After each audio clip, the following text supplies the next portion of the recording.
A feria de Páscoa antiano organizada por Etoco tabata um êxito total. For de Trempang tabata em rij largo por 30.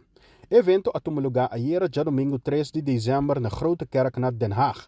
La comissão honor dia tarde com a apertura den man de alcalde de Den Haag van Zanen e a continuar com o ambiente de den Oranang dia noite. Sem dúvida, evento bom visitar com milhares de gente. Dapat tem comida na granel.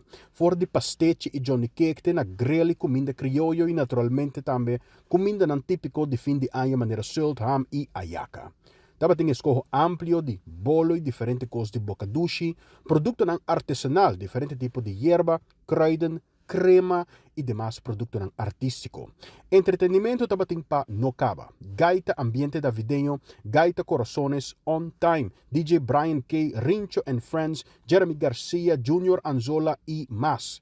Naturalmente também é já famoso contest de Ayaca, Ayaca de Ouro. Bom apertura para fim de ano criollo na Holanda. Senhora, feliz noite. Conta o meu nome. Boa noite, meu nome é Judith Correa.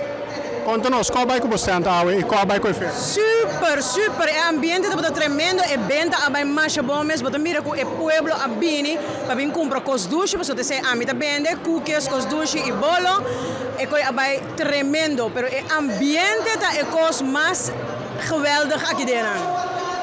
A senhora me traz trucos? Mi cookies também, me trazem turcos doces também, e bolo não, me trago samenwerking com Vicento Cakes. Pero dus die naam me da trece naam.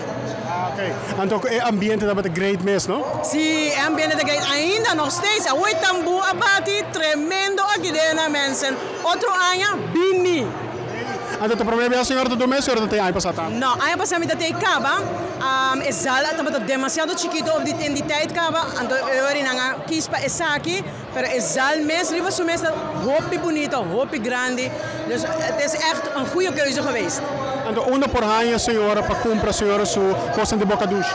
Met via Instagram of Facebook, met koekjes van Judith, echt letterlijk, Judith met TE. En dan op WhatsApp via 065 737 6702. Assim não posso fazer bestelling. Tudo bom, sucesso, boa noite. Dank je. Pas boa noite.